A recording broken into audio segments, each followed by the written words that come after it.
50 years after humans first walked on the moon, NASA is planning to return, with ESA as an integral partner. Orion and ESM are at the Glenn Research Center's Plum Brook Station in Ohio, USA, where they're undergoing a series of tests in readiness for their upcoming space flight.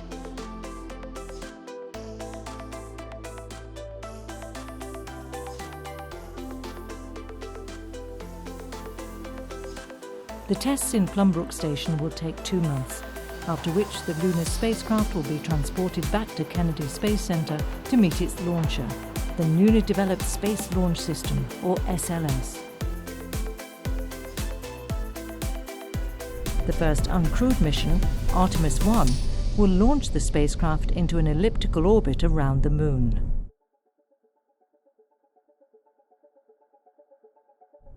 Artemis 1's success is very critical. We want this mission to be as perfect as it possibly can be. We want it to achieve all of its goals. We want everything to be perfectly safe because we want to make sure we say, yes, we are okay to launch people on the second Artemis.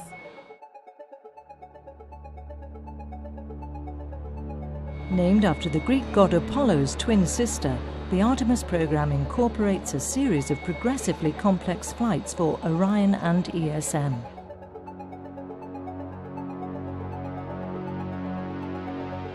The third Artemis mission will put humans on the Moon for the first time since 1972, a dream come true for everyone working on this ambitious program.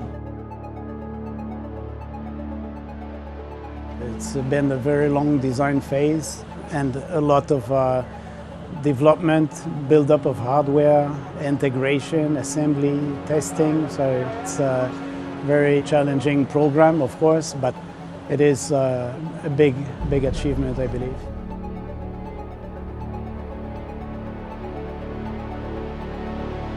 This silver capsule is Orion, the crew module, and below it is the European Service Module, or ESM, the European element that will make the journey possible.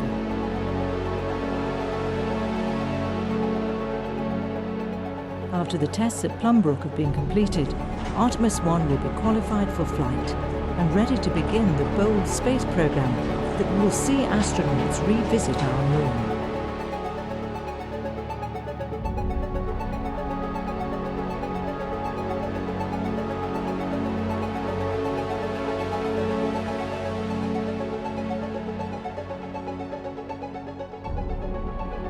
We put it in the world's largest space simulation chamber.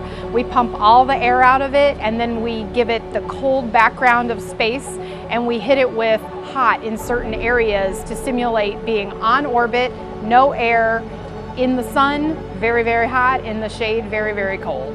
And then we hit it with radio frequency waves. So we simulate, for example, sitting on top of the rocket, on the pad, it gets pinged with radar, right, as it's sitting there. We run all the electrical systems, make sure everything continues to work despite being hit with these radio frequencies.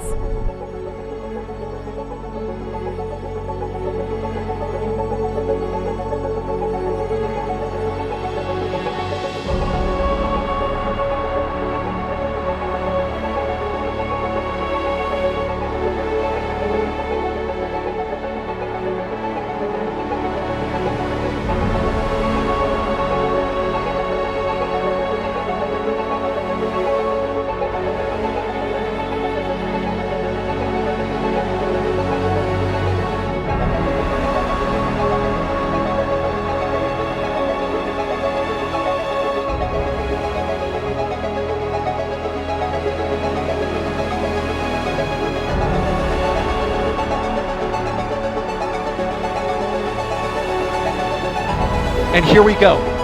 10. Hydrogen burn-off igniters initiate. 7, 6, 5. 4-stage engine start. 3, 2, 1. Boosters in ignition. And liftoff of Artemis 1.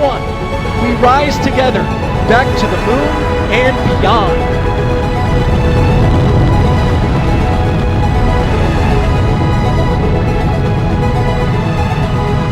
RS-25 engines on the core stage and 2 solid rocket boosters now propelling the vehicle at 128 miles per hour.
rocket boosters to cut off and jettison about 2 minutes and 11 seconds into the flight, so about 30 seconds from now.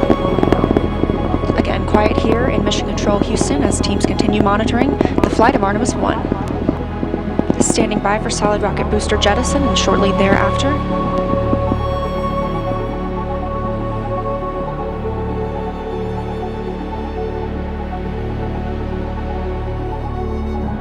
Confirmation that the solid rocket boosters have separated these 177-foot boosters. Now the core stage continues to power the flight of Orion, all 4 RS-25 engines firing, traveling over 3,400 miles per hour, 46 miles downrange.